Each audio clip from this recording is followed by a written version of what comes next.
O senhor tem a palavra, viu?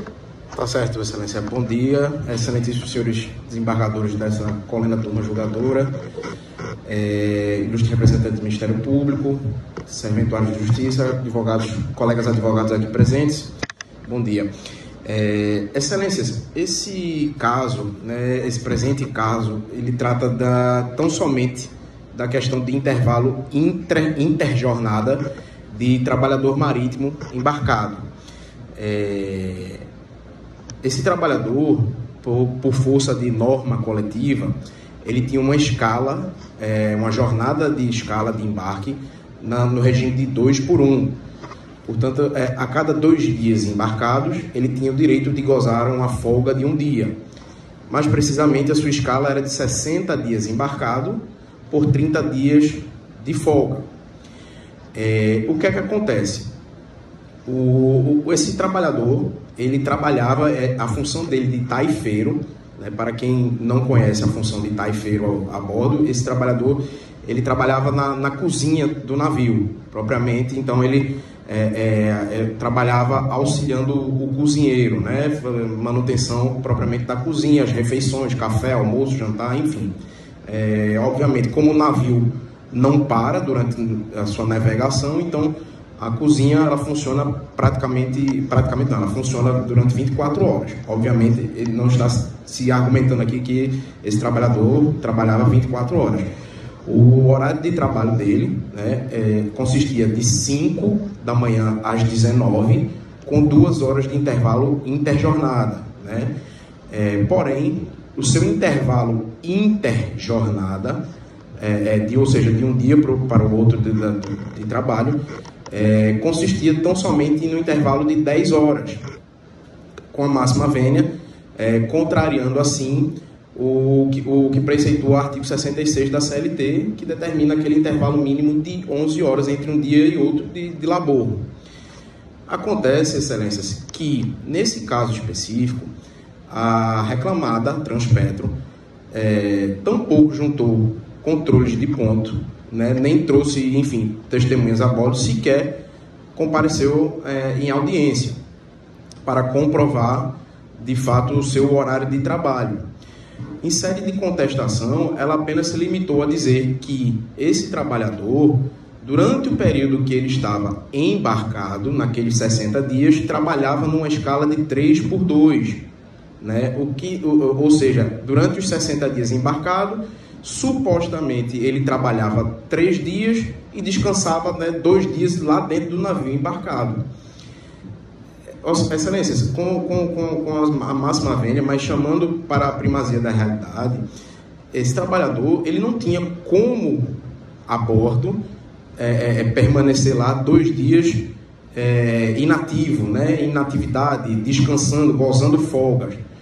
Primeiro porque, caso ele assim fosse, gozar 2 dias de folga a cada 3 trabalhados embarcados, além dos 30 dias desembarcados a cada 60 dias embarcados, seu período de folga seria muito maior do que previsto no regimento do coletivo, no instrumento de acordo coletivo. Segundo porque, Excelência, esse trabalhador, ele trabalha, ele e o cozinheiro. Se ele fica 2 dias embarcado, porém sem trabalhar, sem a necessidade do seu trabalho, isso comprometeria de fato o trabalho do cozinheiro embarcado.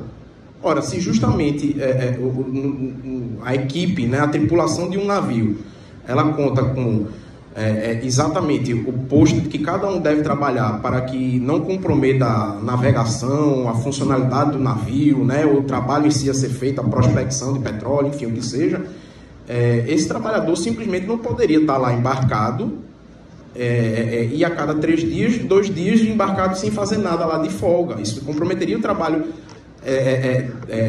dele, a função dele, como a função dos demais no navio. Como um cozinheiro iria dar conta sozinho de toda a área da cozinha, refeitório de um navio, fazendo as refeições, limpando a cozinha, lavando a louça, enfim.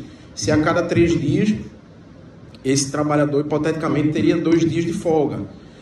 A mesma coisa, fica a reflexão sendo ao contrário. Ora, então, se nos 3 dias que ele está trabalhando, 2 dias, então, o cozinheiro, hipoteticamente, não iria trabalhar, quem iria fazer as refeições? Ou nos 2 dias de folga, cozinheiro e taifeiro não trabalhariam.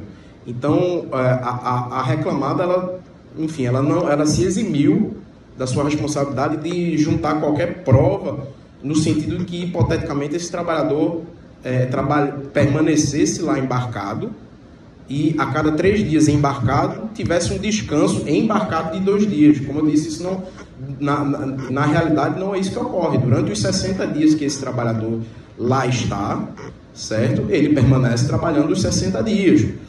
Tanto que a empresa reclamada, como dito no início da minha sustentação aqui desta tribuna, se eximiu de juntar os controles de ponto, que popularmente no meio marítimo é conhecido como time sheeting,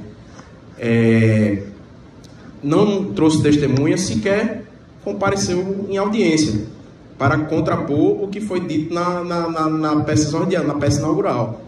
Então, excelências, apenas tecer esses comentários de que, na prática, como bem pontuou com a máxima vênia, mas a sentença de piso, de que, de fato, esse trabalhador, durante os 60 dias embarcado, em que ele laborava, assim, os 60 dias, lhe era suprimido 1 hora de intervalo interjornada, uma vez que seu horário de trabalho iria até às 19 horas e iniciando o dia seguinte de labor às 5 horas da manhã. Então, com a máxima vênia, são essas considerações que gostaria de tecer aqui dessa tribuna para que fosse mantido a sentença de 1º grau nos termos já fundamentados. Muito obrigado. Obrigado, doutor.